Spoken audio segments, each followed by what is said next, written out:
Good to see everybody. Hello. It's been a few weeks now since we all got together, and kind of sad that we have to depart from Wyandotte and get together through this technology junk stuff. But I'm glad we have it. If it wasn't for it, we wouldn't be doing what we're doing. So this is great. Good to see so many people here tonight. And we missed everybody on the last month edition of this. There was just too much stuff going on, too many things to do, but we're going to jump right back into where we left off, not last month, but month before last, with Tarhe, and get into some things that I don't know how many of our citizens are aware of. So hopefully tonight will be maybe some introductions into some things that some of us aren't aware of, because we don't always talk about the war that went on with our grandparents.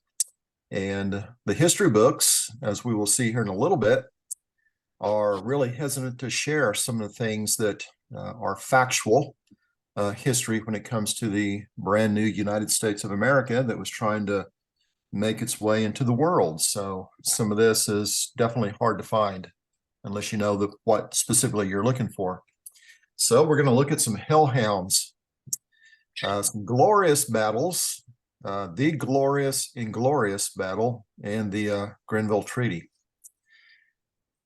The hellhounds, right when the War for Independence started up, one of the very important Brits got into this big debate with some of his peers in the Parliament in London, and he made some pretty revealing factual statements about the American Indians. And he said to send forth the infidel savage against whom? Against your Protestant brethren, to lay waste their country, to desolate their dwellings and extirpate their race and name with those horrible hellhounds of savage war. Hellhounds, I say, of savage war. So what William Pitt was talking about and referring to was our grandparents. He referred to them as being hellhounds because throughout the American Revolution, as we saw month before last, it was Delmquat that was the undisputed leader of the Allied tribes. And those Allied tribes were the hellhounds, and they wreaked some pretty good havoc against the colonial Americans. Delmquat was, as we saw, also known as Powhatan, the Half-King. The Half-King was the title that was bestowed to the most powerful chief of all the chiefs that were there in the Ohio country and beyond. And the primary tribes that were consistently confronting the Americans during the Revolutionary War were, of course, us, the Mingo, who are today the Seneca-Cayuga, the Delaware, Shawnee, and Miami. So those nations right there are the ones who basically fought the colonial Americans to a standstill.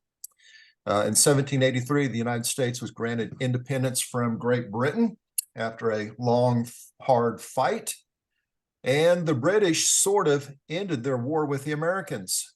The problem is they really didn't quite walk out of North America and basically hand over the continental part of the United States of North America to the Americans. They went out to the west, they settled pretty deeply into the Detroit area, and they began to inflame the tribes.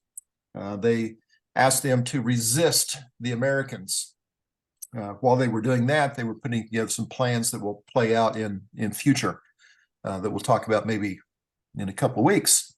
But the Allied tribes were happy to comply, and the hostilities continued, even though the British basically settled their war with the Americans now.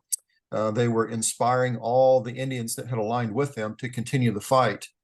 And the tribes did not formally recognize the United States of America. But unfortunately, in 1788, Delmquat died. But that's not so much of an unfortunate situation, because right after his death, Tarhe was chosen to be the head chief of all the Wyandottes. There was not much of a loss. There was no loss. It is hard to say that there was any so much as a hiccup between the transition from Duonquat to Tarhe. He was a porcupine, as we saw a couple of months ago. And he was the first from the Porcupine clan to serve as head chief. So some new tradition was put in place here, but it didn't affect the authority or the position that Tarhe had among the other nations. He just kind of stepped into that position that Duonquat had. But we'll see that there were just a few little variations there that actually came into play. Unfortunately, there were some differences between the Huron at Detroit and the Wyandotte at Sandusky whenever Tarhe was put in as chief, and those little differences were reinitiated. And a lot of it had to do with the disselection of the chief that should, as he thought, been chosen as the hereditary chief from the area around Detroit. And Isidore Sheen caused a little bit of a little problem for Tarhe for a while. That kind of fanned those differences that go back for a couple of generations, but ultimately it didn't affect the way that the people came together and unified and identified themselves as all being Huron Wyandotte. Tarhe inherited the position as the leader of all the allied tribes, and he was also chief of all the Wyandottes and the Hurons, but he didn't quite have that depth of authority among the Huron Wyandotte people as what Duonquat had. And that will create a few little problems for Tarhe in coming years. Henry Schoolcroft said this in 1857 about our grandparents. Foremost among the tribes who turned their steps to his, speaking about General Wayne, to his camp were the proud and influential Wyandottes, who had so long been regarded as wise men and umpires among the tribes of the West. They are astute, reflective, and capable of pursuing a steady line of policy, which has been, with some lapses, the stay of the Western tribes who are willing to tread in their footsteps. So Schoolcroft here confirms that the transition of power between Duonquat and Tarhe was not so much as even a little blip in the authority and the recognition that all the tribes gave to the Wyandottes, to our ancestors. Tarhe had some pretty good allies. He had some good support. He had the Shawnees Blackhoof, who was probably his closest ally. In addition, he had Little Turtle, the Miami's chief, a war chief. And Little Turtle was an up and rising star in the Indian world. He was also a very close ally of Tarhe. The Miami had proven to be a long friend of our people going back to the days of Kondarok. If you can recall from some of our discussions quite some time ago, the Huron and the Miami were closely allied as the Iroquois were trying to come into the area around Michilimackinac, also into the Illinois country. So that relationship there with the Miami goes back for generations as well. For Tarhe, in time, Little Turtle would actually step up and become a rival to his position of leadership. But William Henry Harrison, who president at the time, made the statement that he had no doubt that Tarhe was the acknowledged leader of all the allied tribes. President Harrison said that he knew Tarhe well. My acquaintance with him commenced at the Treaty of Grenville in 1795. Tarhe was not only the grand sachem of his tribe, but the acknowledged head of all the tribes who were engaged in the war with the United States, which was terminated by the Treaty of Grenville. So here in a little bit, we're going to see where Little Turtle actually begins to take a lot of notoriety with the impending war that's still on with the Americans.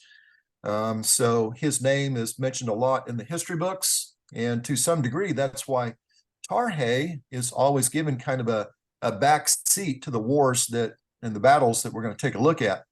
Little Turtle gets a lot of the recognition, but if it wasn't for both Little Turtle and Tarhe, what we're looking at now could have never happened.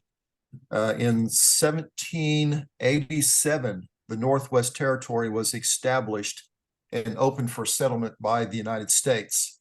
When the Northwest Territory was opened up, there was this big, quick influx of what was soldiers who had fought in the Continental Army. A good majority of them were those that were coming into the Northwest Territory, and the new United States of America was paying their debt to them for their service to the country. So they were giving them little pieces of land as payment. Of course, the various tribes did not like that. After persistent, successful, and near unstoppable raids by the tribes, the raids were conducted primarily by the Wyandotte, Shawnee, Delaware, and Miami. President George Washington said, "This has got to stop." Those little raids were very fierce, and they were very focused, and they were very effective. There were a lot of these new settlers that were losing their lives, and there was no way to stop the tribes. So General Washington said, we got to stop it. General Harmer was chosen to lead the first expedition west to bring the savages into submission. So he put together an army of 1,450 soldiers. And out of those 1,450 soldiers, there were only 320 that were seasoned regular troops that had any military training. The majority were backwoods Pennsylvanians and Kentuckians. They were the militia. They were not quite as organized and willing to put together a military front like what these 320 troops were. But they decided that we can go out west and we can kill some Indians. So let's go do it. Yeah, lucky for them. Yeah, they went with Harmer because his plan of attack began out of Fort Washington, and it took a long time for it to materialize. He was planning on going into the Miami's chief village, because by now, Brownstown was still a very important village. It was our village to south of Detroit, but a lot of the nations were now beginning to frequent themselves in Kikonanga, which was the primary village of the Miami. And Harmer was going to go into Kikonanga and take care of the problem.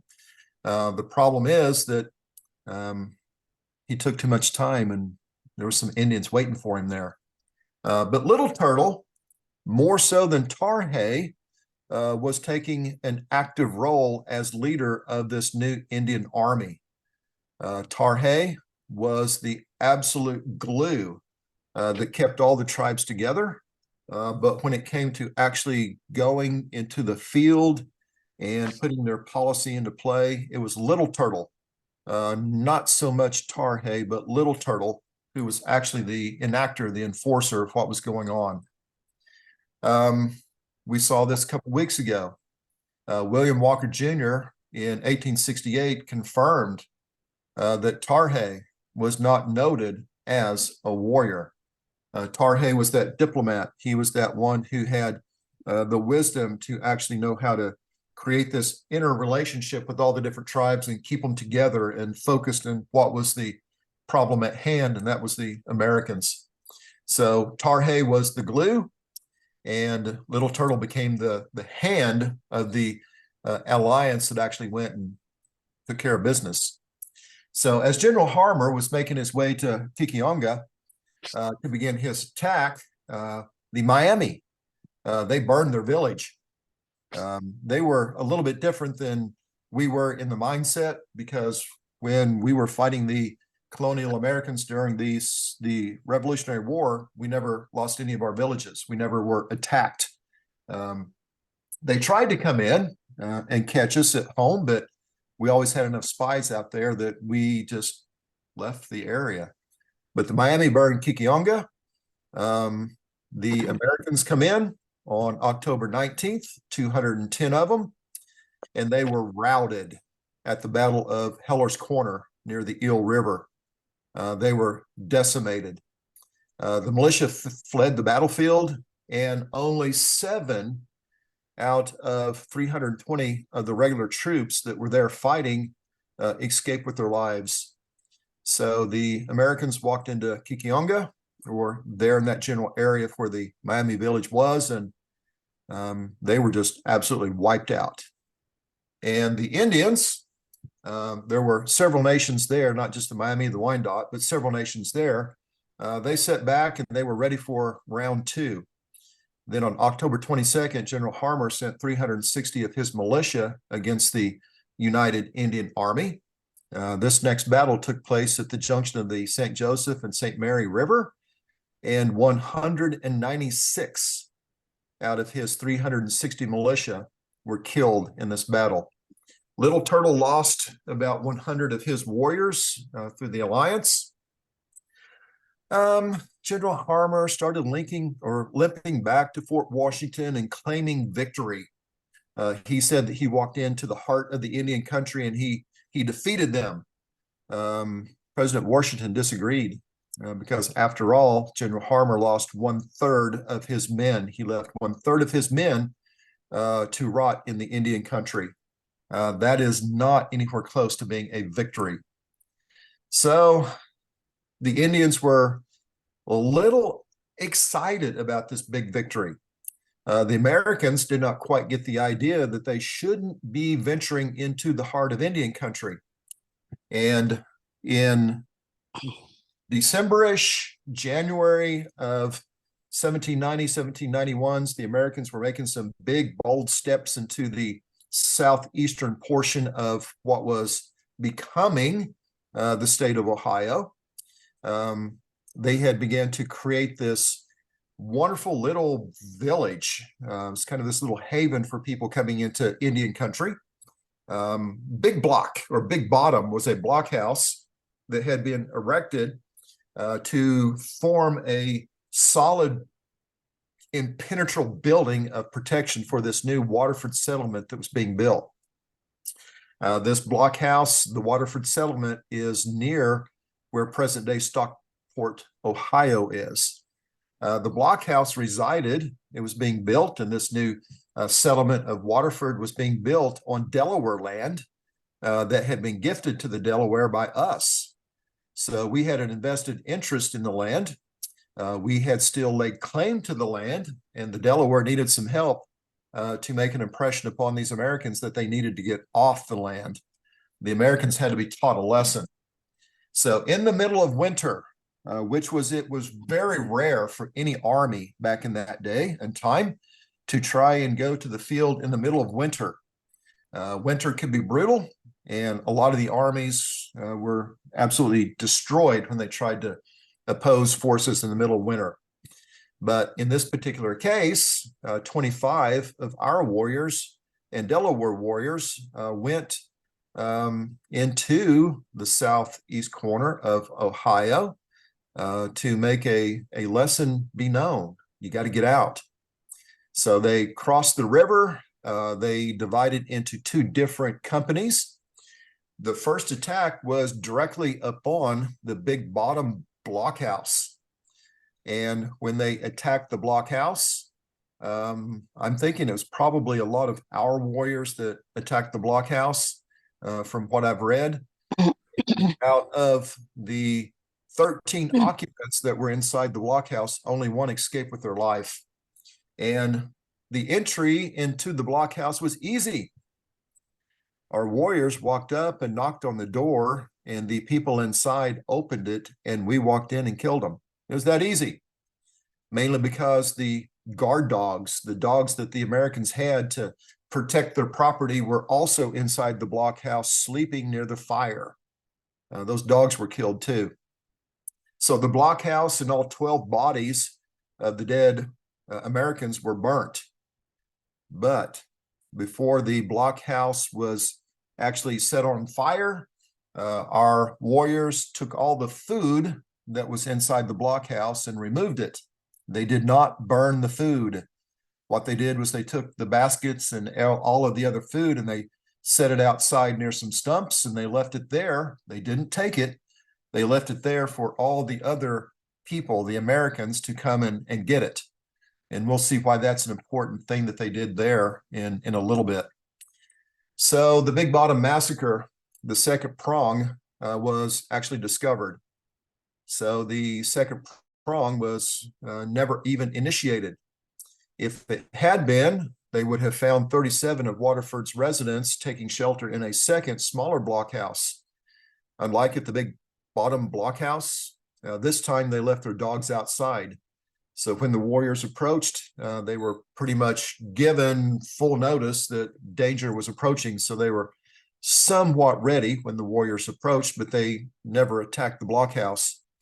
Don't know why. I kind of suspect it was probably a lot of the Delaware warriors that were in this raiding party, and they just didn't have the resolve like our warriors did.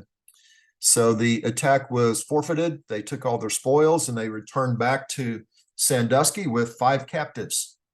And this type of a little raid and massacre was happening all over the place. The warriors basically had free reign to come and go wherever they wanted. And Blockhouse, the Big Bottom Blockhouse Massacre, was just one of many that was ongoing. And General Washington again said, this has got to stop. The Indian attacks are too deadly. They are just insulting the sovereignty of this new United States of America. And the United States had just defeated the greatest military power on the face of the earth. And now these Indians were spanking them like they were just a bunch of babies. And that was embarrassing to President Washington.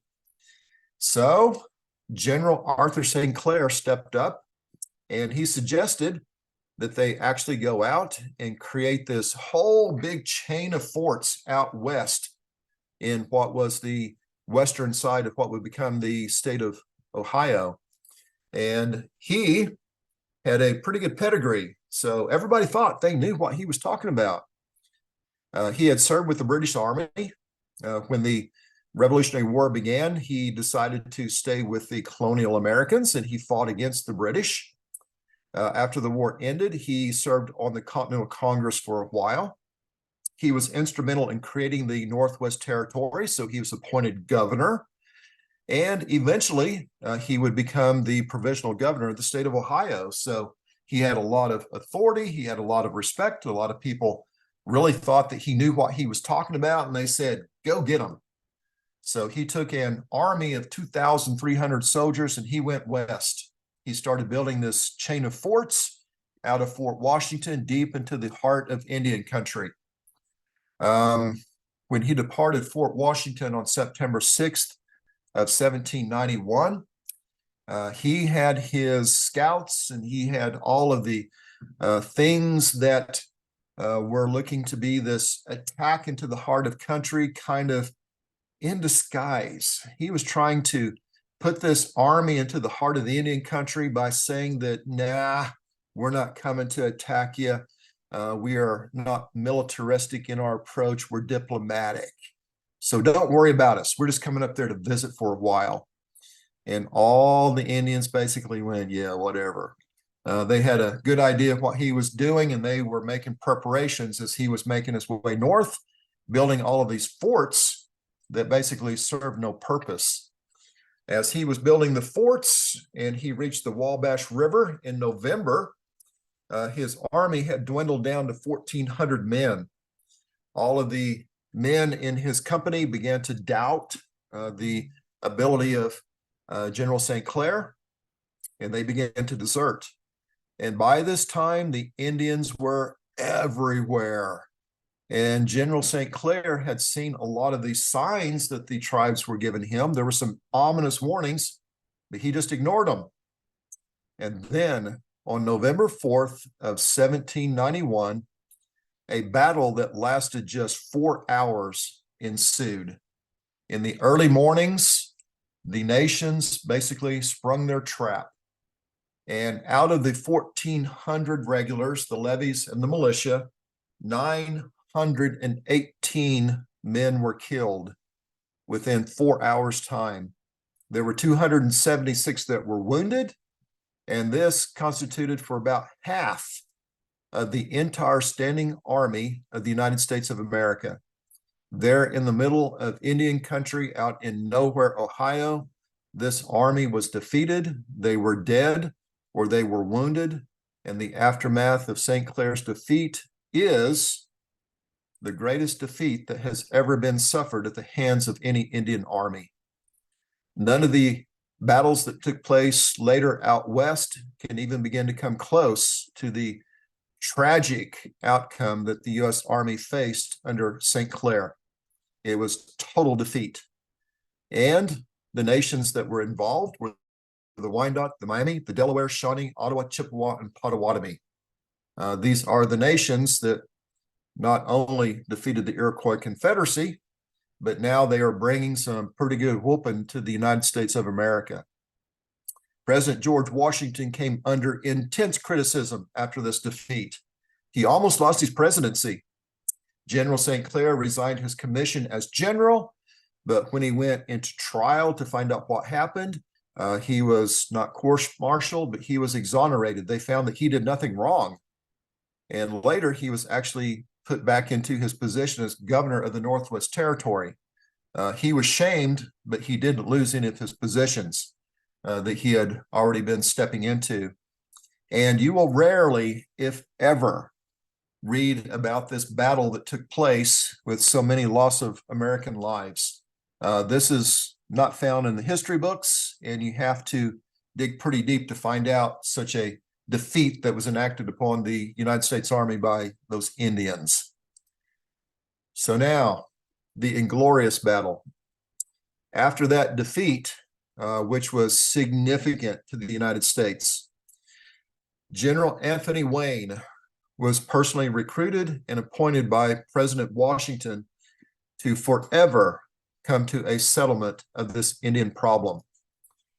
General Wayne, after his appointment, he handpicked an army of 1,280 men. He didn't just go out there to the militia, but he picked men from the militia that he knew were capable of going out and enacting war. Unlike his predecessors, General Wayne began to train his troops, and he trained them for 2 solid years. And then on October of 1792, what General Wayne was beginning to put into play here came to a realization that it was time for his army to move. In October, Tarhe, Little Turtle, and the Western Confederacy, they had enacted so many offensive onslaughts into the frontier that they had an upper hand, and they were controlling and dictating terms with the Americans as to what was going on. And again, that was belittling and that was embarrassing to this new country that was trying to form a place in the world. So General Washington basically said, or President Washington basically said, you got to go take care of the problems, General Wayne. So in the spring of 1793, he marched his army back down to the beginning spot that the other 2 generals began at, which is Fort Washington. If you noticed earlier, Fort Washington is basically the area where Cincinnati is today. So from Fort Washington, General Wayne began to move northward. And he didn't stop until he got to the area where General St. Clair's dead still laid on the ground. There, in that general vicinity, he built Fort Grenville. And he actually took the time when he got there to bury the near 1,000 dead that were still laying on the ground. General Wayne, while he was there, continued to train his troops, constant training of these troops. And he sent spies while he's training the troops there at Fort Grenville. He spent spies into the countryside, and he was looking for some information, some data that he could begin to process, and to also take some Indian captives to see if he could get them to talk and divulge to him and his generals what was going on. Now, this is an interesting quote that when I first read it, it really struck home. And it really, really put into perspective who and what our grandparents were. We have some phenomenal grandparents, guys. And this speaks volume to the integrity and to the fortitude as to who our grandparents were. Because when General Wayne assumed the position of Grenville in 1793, he sent for Captain Wells, who commanded a company of scouts, and told him that he wished him to go to Sandusky and take a prisoner for the purpose of obtaining information.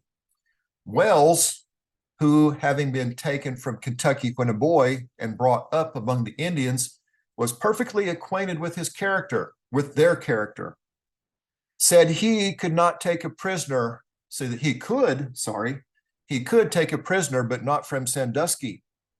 And why not from Sandusky? Said the general. Because, said the captain, they are only Wyandottes there. Well, why will not Wyandottes do? For the best of reasons, said Wells, because Wyandottes will not be taken alive. And that is wow. Our grandparents were not like their Algonquian allies.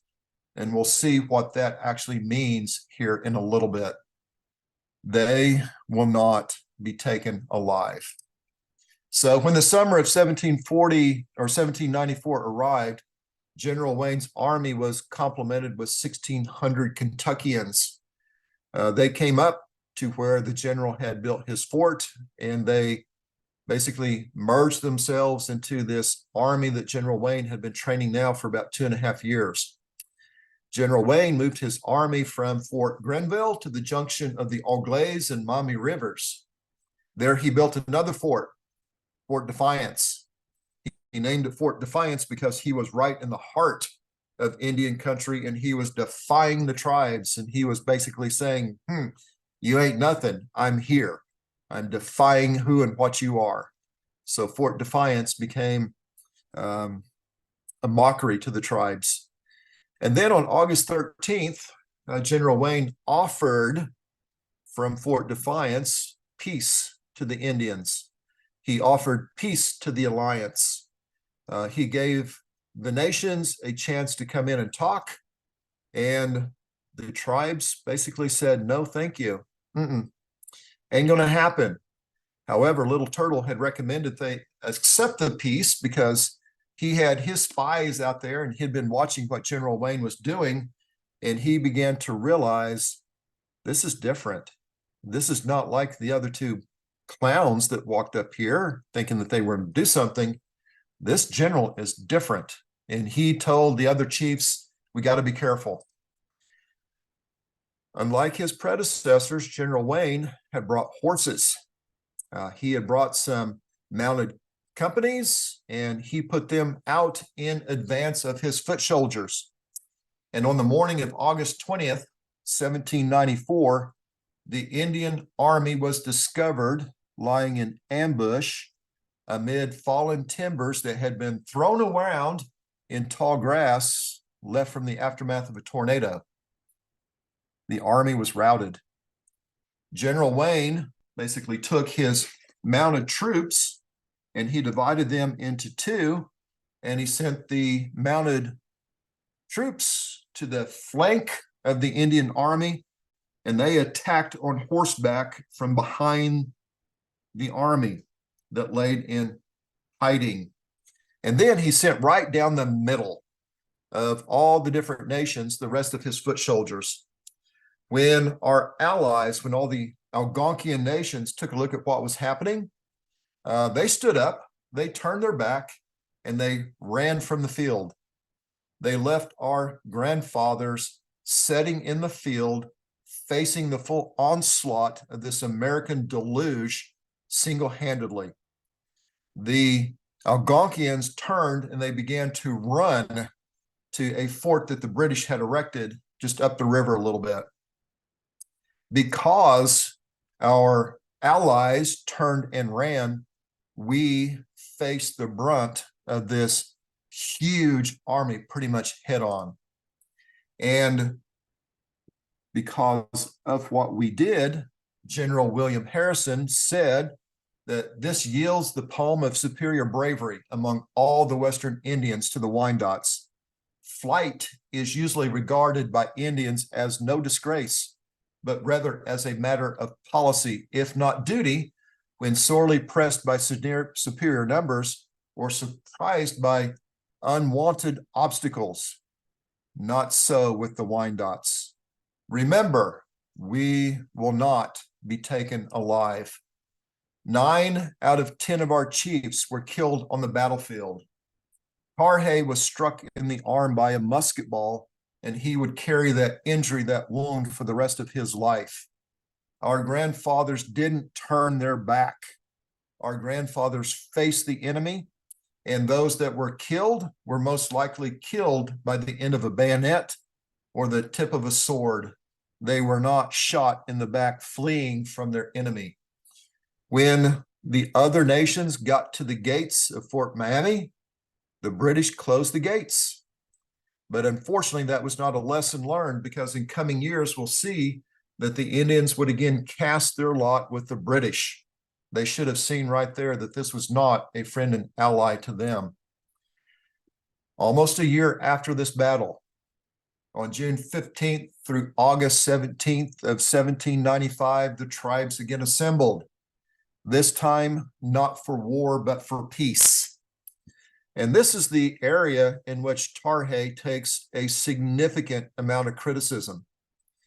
This is the area that he is primarily given a credit for. People don't look that he was involved in the war. He was involved in the battle that is predominantly given credit to Little Turtle. He and Little Turtle both are to be given credit for the war that took place prior to the Treaty of Grenville.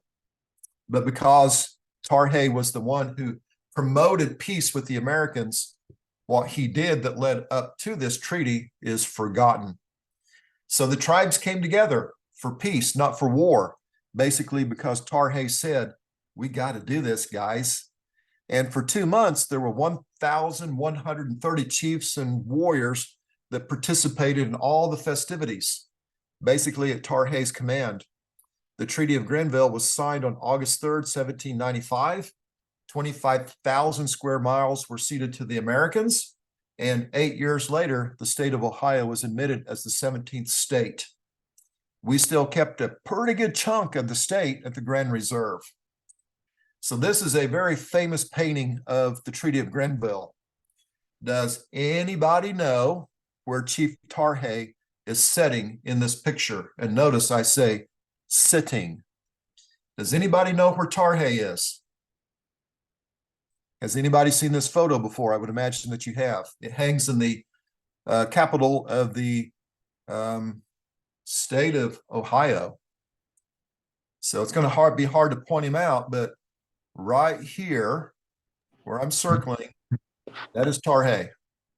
And this is Little Turtle that's standing, and sitting right next to Tarhe in the blue jacket is Blue Jacket. If he actually wore a blue jacket, who knows, but that is what the artist gave. But Tarhe is here, Blue Jacket and Little Turtle.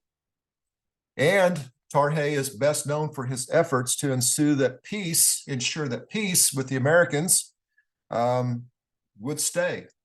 The Treaty of Grenville brought peace, and because of this, Tarhe made a lifelong enemy. Tecumseh absolutely hated Tarhe for what he did here. So the treaty saved defenseless settlements from the tomahawk and scalping knife of the Indian, and supplanted the harsher tones of strife and bloodshed with the softer enactments of charity and love. Aw, that was awful nice, but not all the Indians chose to embrace charity and love. So in a couple of weeks, for our third quarter installment, we're going to look again. There's just so much to talk about with Tarhe. We're going to take one more look at what he did in relation to the prophet and Leatherlips, because there's a lot of bad information out there about Tarhe, the prophet, Tecumseh, and Leatherlips. That our next installment in a couple of weeks, we're going to try and put the the record to rest, because Tarhe is given too much credit, which we know to be absolutely untrue, as being the assassin of Leatherlips. If you read the history books, it's what a lot of people believe. It ain't true. So next week or next month, 2 weeks, we'll find out who actually was the one who assassinated Leatherlips. So there's a few sources for everybody to read, and that's all. That's a lot, but that's some good stuff there, guys. A lot of history that gets overlooked by the history books. It's hard to find it. So any thoughts, questions, comments? Everybody still awake? Yeah. Yep. That was Yes. good. Lloyd, Yeah. I have a question. You didn't mention in Tecumseh until the very end. Was he participatory in all of these battles? History basically shows that he was at the Battle of Fallen Timbers. Not so sure as to whether or not he was at the others, but he was definitely at the Battle of Fallen Timbers. He was still quite a young man with not a whole lot of authority. He was just kind of making a mark among the Shawnee. But he was at the Battle of Fallen Timbers, as were a lot of the other men that we'll be talking about in coming weeks. A lot of our grandparents fought at the Battle of Fallen Timbers, and they actually survived. So where we lost a lot of our chiefs, we also had a lot that still survived the battle. Tecumseh was one. He wanted war to continue, and that's why he absolutely came to hate Tarhe. But yeah, history does pretty much say that Tecumseh was at the battle. May. You're welcome. Did he sign the Treaty of Greenville? Nope. Tecumseh, from all that I can determine, refused to attend the ceremonies there at Grenville. He did not go. He did not participate. He defied Black Hoof. And in coming years, we'll see that Roundhead defied Tarhe. So Tecumseh was not obeying his chief. By this time, he had already, after the battle, began to go out there and cause some problems, and he did not participate in these ceremonies at Greenville. He refused to go.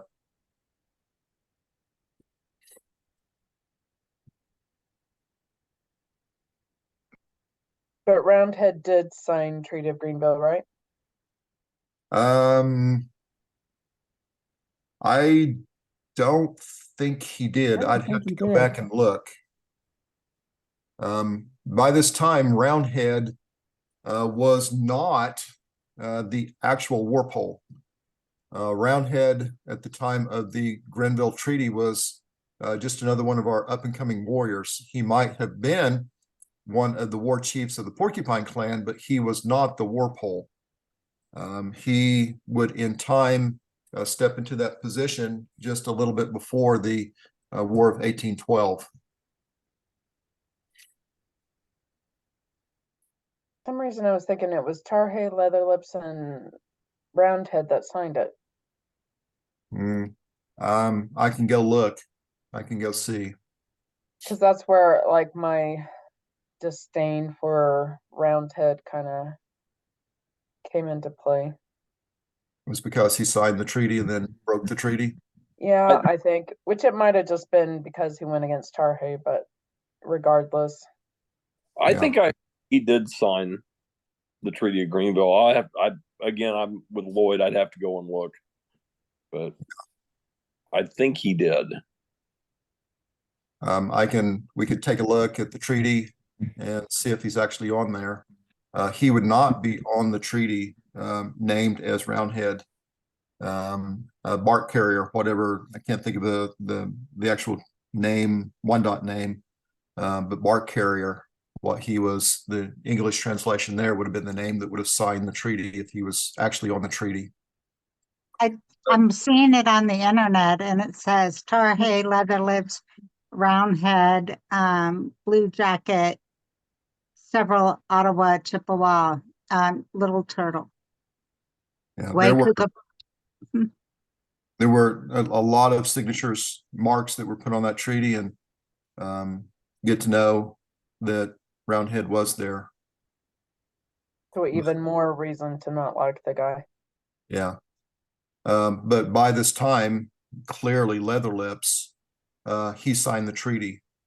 Leatherlips, as we're going to see, not to give too much information for our next little get together, but Leatherlips was a very powerful, very noted, highly regarded warrior within the nation. So Leatherlips was not just one of these guys that happened to fall into this little dispute between the prophet Tecumseh and Tarhe. Leatherlips was a very powerful chief himself at the time when the treaty was signed. And the authority that he had and the defiance that he had against the prophet and Tecumseh is the reason why he had to be taken out, because he had so much sway against the other nations and against the other warriors, because Leatherlips was a very, very powerful war chief at the time.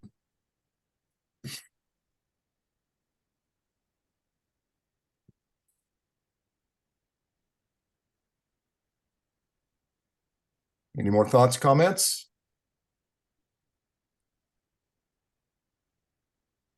A lot of people don't like Roundhead for obvious reasons. He defied the chief.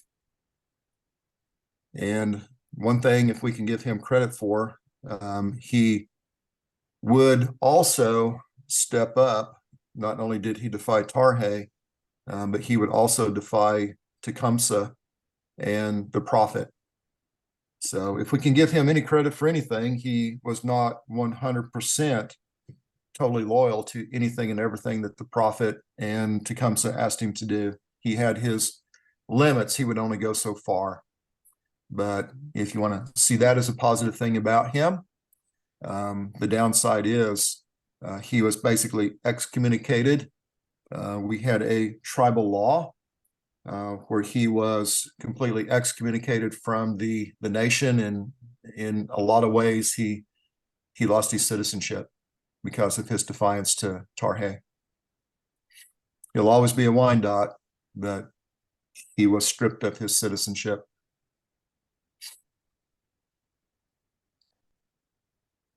Don't defy your chief.